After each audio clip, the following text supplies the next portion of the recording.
This is the perspective change from I have to I choose to. I have to, I choose to.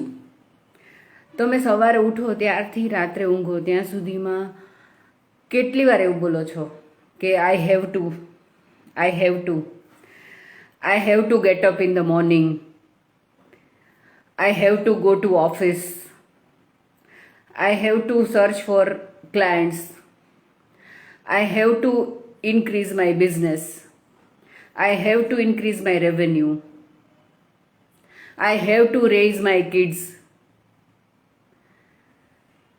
I have to ઈટ.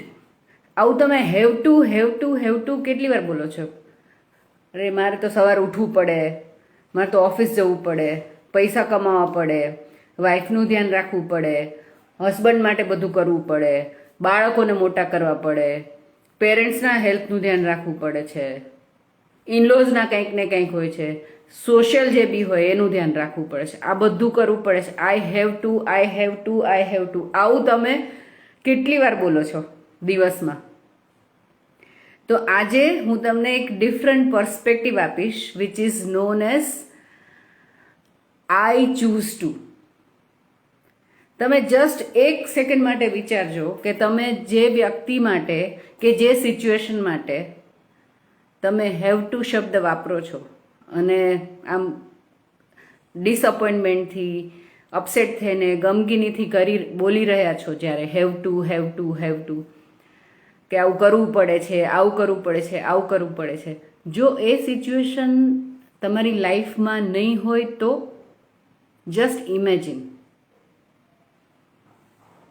તમને જે લોકો માટે complain હોય અથવા તો જેમના માટે તમને એવું થાય કે મારે કરવું પડે છે એ તમારી લાઈફમાં નહીં હોય તો શાંતિથી ક્યારેક તમે બેસી અને વિચારજો.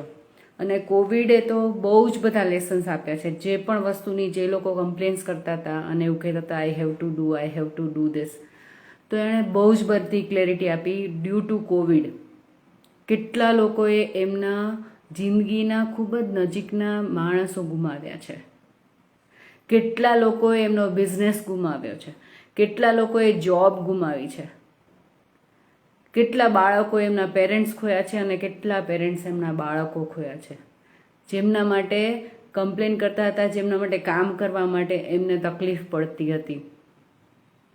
તો this gave lot of clarity to so many things. એટલે તમે જો આ ડાયરેક્શનમાં વિચારશો ને તો તમને ખરેખર તમારો જે બી પર્સપેક્ટિવ છે અથવા તો point of view to looking towards a certain situation કે I have to do job, I have to do my business, I have to increase my business, એ બધી જ વસ્તુ જે છે ને એનો એક ડિફરન્ટ પર્સપેક્ટિવ જે છે એ I choose to go to office, I choose to earn money for my family because I have a family. મારી પાસે ફેમિલી છે એટલા માટે હું ચૂઝ કરું છું to feed my family, to support my family. તો તમે આઈ ચૂઝ ટુ ના ઝોનમાં આવશો. જે પણ કમ્પ્લેન્સ હશે ને કે I have two take care of my parents, એમાં તમે ડિફરન્ટ પર્સપેક્ટિવ લાવશો ને દેન you will say I choose to take care of my parents.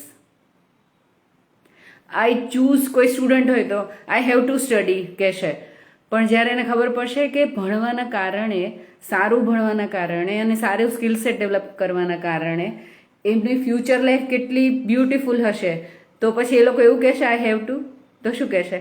I choose to study, I choose to work hard, I choose to live simple life, I choose to be healthy. ઘણા લોકોને, બહુ જે લોકોને જીમમાં જવાનું ગમતું ન હોય અને ડૉક્ટરે કીધું હોય કે તમારું કોલેસ્ટ્રોલ હાઈ છે, કે આ છે તમારે થોડી એક્સરસાઇઝ કરવી પડશે, જીમની મેમ્બરશિપ તો લઈ લીધી, ત્યારે તો પૈસા ભરી દીધા કે હા બસ કાલથી હવે જવાનું છે, પણ પછી I have to go to gym, I have to reduce weight. તો પછી જ્યારે આપણે ડિફરન્ટ પર્સપેક્ટિવથી આખી સિચ્યુએશનને વિચારીશું ને તો પછી તમને ખબર પડશે કે હું એ વસ્તુને એવું કહીશ કે yes I am alive, so I choose to take care of my health. I choose to take care of my kids, even though મને એનું ટેન્શન થાય છે, એનું સ્ટ્રેસ છે, એન્ઝાયટી છે, but I choose to take care of to support my kids. I choose to take care of my husband. I choose to have beautiful relationship with my in-lose. તો when you choose this ને, તો આ જે પણ burden છે ને, આ 1000 કિલોનું આ મણ જેટલું બર્ડન મગજ પર છે ને, એ બધું જ બર્ડન ઓછું થઈ જશે. હું નથી કહેતી કે આમ એક જ સેકન્ડમાં થશે, પણ જ્યારે એક સિચ્યુએશન વિચારશો ને કે તો તમને આ જે હેવ ટુ છે ને બધું ચૂઝ ટુમાં કન્વર્ટ થઈ જશે. અને the bonus point which I wanted to tell you is I blessed to do this. I blessed to do this. કેટલા બધા માણસો છે જે એકલા રહે છે, અને તમને જો આ ફેમિલીમાં તમારે કોઈની ધ્યાન રાખવાનું હોય, કે તમારો પોતાનો બિઝનેસ ડેવલપ કરવાનો હોય, કે બિઝનેસને આગળ વધારવાનો હોય, કે તમારી જોબમાં પ્રમોશન માટે, એ બધી જ વસ્તુ માટે જંજાળ લાગતી હોય, કે માયા જાળ લાગતી હોય, કે કરવું ના ગમતું હોય, તો જે વ્યક્તિની પાસે જોબ નથી ને એને પૂછજો. જે વ્યક્તિ પોતે એકલા છે ને એને પૂછજો. જેમના પેરેન્ટ્સ નથી ને એમને પૂછજો. જેમના સ્પાઉસ, એમના હસબન્ડ કે વાઈફ નથી ને એમને પૂછજો. જેમના બાળકો નથી ને એમને પૂછજો. ત્યારે તમને ખબર પડશે કે ભગવાને શું આપ્યું છે. So the third aspect of this journey of have to choose to bless to. I am blessed to do all this. I am blessed કે મારી પાસે જોબ છે. I am blessed that I have kids to take care. I am blessed કે મારા parents અત્યારે જીવે છે. I am blessed કે મારા હસબન્ડ કે મારા વાઈફ મને નેગિંગ કરતા હોય ત્યારે મને નથી ગમતું, but I am blessed to have that person in my life because somebody is there with me all the time. અને મને ખબર છે કે એમનો સપોર્ટ તો મને મળવાનો જ છે, ભલે ગમે તે બોલશે કરશે તો પણ છેલ્લે, રાઈટ? તો the third aspect is I am blessed to do all this. I am blessed to have all these things.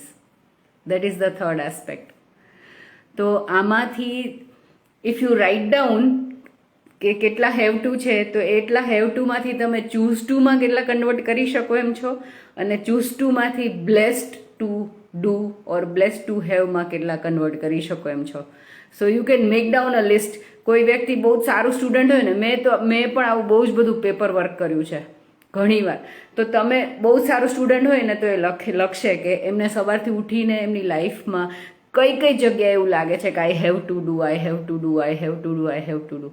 તો એમાંથી એ I choose to do, I choose to do, I choose to do કેટલું convert કરી શકે છે. અને choose ટુથી પણ આગળ blessed to. So please try this out, करके देखो फिर पता चलेगा, राइट? जब करके देखेंगे ना तो ही कंप्लीट पिक्चर, कंप्लीट आइडिया आएगा. खुद का एक्सपीरियंस से ज़्यादा और कुछ नहीं है, राइट? સો તમે જાતે અનુભવ લેજો, જાતે કરજો, અને પછી you can share that with me કે તમને આમાંથી કેવું લાગ્યું. Van there is a shift of your thinking, van there is a shift in your understanding, when there is a paradigm shift in your thinking, તો એના પછી તમને જિંદગી જીવવાનું કેવું લાગે છે, રાઈટ? તો તમે કોઈ એક ટાસ્કથી પણ શરૂ કરી શકો, and then you can increase the number of task કે જેની અંદર તમે હેવ ટુ, ચૂઝ ટુ અને બ્લેસ ટુથી સુધી જઈ શકો. So that's it for today. I hope you would really like this content, and you actually like કરવાની વાત તો બરાબર છે, but you will implement that in your life. That is the success of this making this video. અને જ્યારે હું આ પ્રકારના વિડીયો બનાવું છું ત્યારે એવું નથી કે this is just for you, it is applicable to me as well. જ્યારે પણ હું વિડીયો બનાવું ત્યારે all these things are reminder to me as well, કે હું પણ યાદ કરું કે મારે પણ આમાં જો ક્યારેક આમ તેમ થઈ ગયું હોય તો વેન આઈ